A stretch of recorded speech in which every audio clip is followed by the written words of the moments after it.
নমস্কার বন্ধুরা, দিতির রান্নাঘর উইথ ব্লগ চ্যানেলে আপনাদের প্রত্যেককে স্বাগত। দেখুন, আজকে নিয়ে চলে এসেছি ভীষণ সুস্বাদু একটা বোয়াল মাছের রেসিপি। আপনারা এই রান্নাটাকে বোয়াল মাছের কালিয়াও বলতে পারেন বা বোয়াল মাছের ঝালও বলতে পারেন, কিন্তু খেতে ভীষণ সুস্বাদু।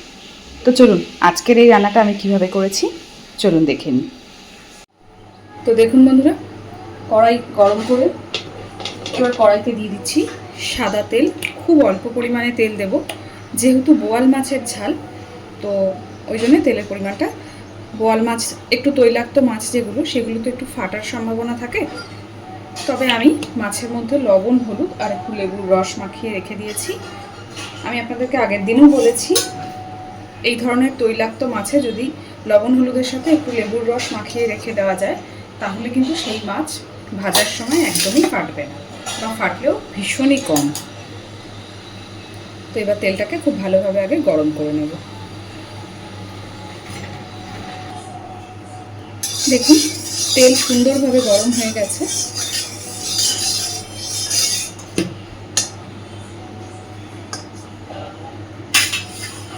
মাছগুলো এবার ভেজে নেব সব।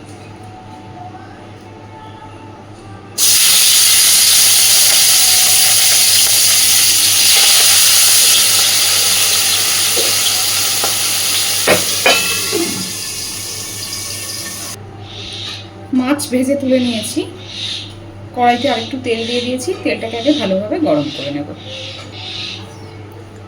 তো এবার আমি ফোড়নে দিচ্ছি একটু 5 ফোড়ন, আর দিচ্ছি একটা শুকনো লঙ্কা। এইবার একটা মশলার পেস্ট রেডি করে রেখেছি। এই মশলাটার মধ্যে আছে শুধু একটা মিডিয়াম সাইজের টমেটো, অর্ধেকটা পেঁয়াজ আর কয়েক কোয়া রসুন। এই মশলাটা এবার দিয়ে দিচ্ছি।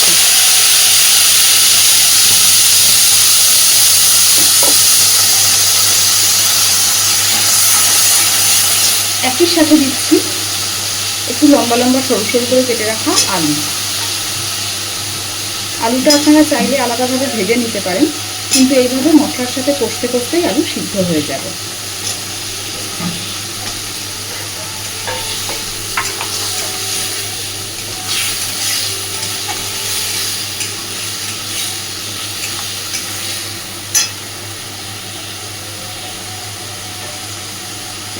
দিয়ে দিচ্ছি পরিমাণ মতো হলুদ গুঁড়ো,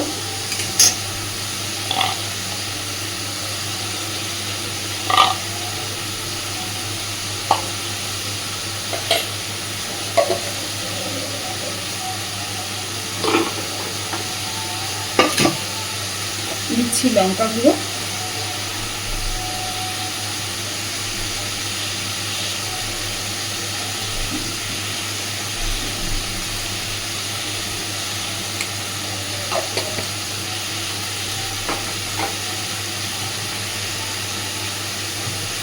এবার দিচ্ছি লবণ,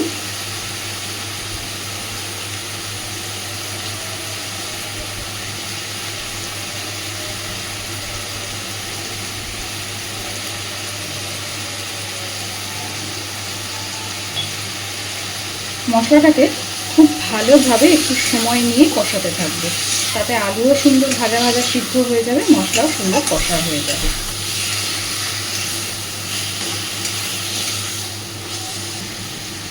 দেখুন, মশলা দিয়ে তেল ছাড়তে শুরু করেছে। আমি অল্প অল্প করে জল দিয়ে, মিক্সির বাটিটা ধুয়ে অল্প অল্প করে জল দিয়ে দিয়ে কষাতে থাকবো।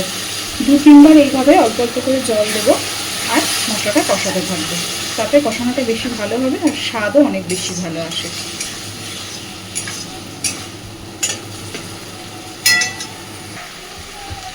দেখুন, মশলা খুব সুন্দরভাবে কষিয়ে নিয়েছি। মশলা দিয়ে পুরোপুরি তেল ছেড়ে গেছে, আর আলুও কিন্তু 50% সিদ্ধ হয়ে গেছে, দেখতেই পাচ্ছেন। এইবার দিয়ে দেব জল।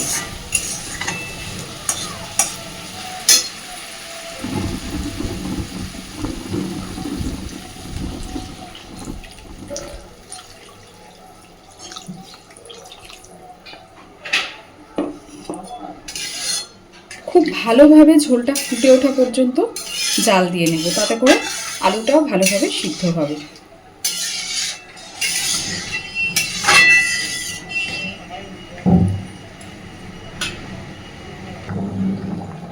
দেখুন ঝোল কিন্তু খুব সুন্দরভাবে ফুটতে শুরু করেছে,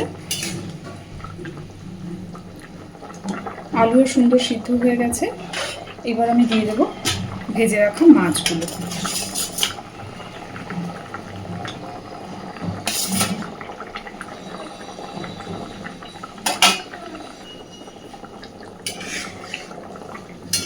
মাছগুলো দেওয়ার পরে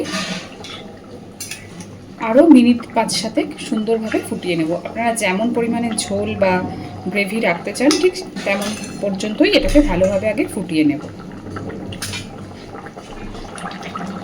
দেখুন বন্ধুরা, মাছের ঝালটা কিন্তু অনেকটাই শুকিয়ে এসেছে।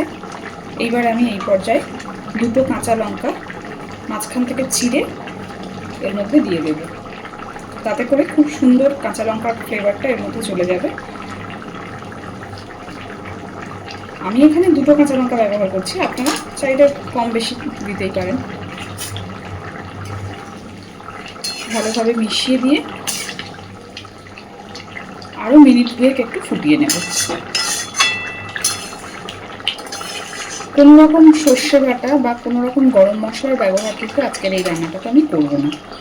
এইভাবে বাড়িতে অবশ্যই একবার বোয়াল মাছ বলে না, কাতলা মাছ, শোল মাছেও এই রান্নাটা ভালোই হবে।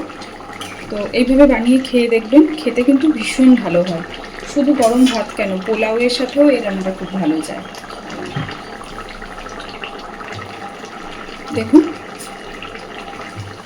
বোয়াল মাছের এই ঝালটা কিন্তু আমার একদম রেডি। ঝাল বলতে পারেন, এটাকে অনেকটা কালিয়া টাইপেরও বলতে পারেন। তো এইভাবে এইটুকু গ্রেভি আমি রাখবো। এবার আমি গ্যাসের ফ্লেমটা অফ করে দিলাম।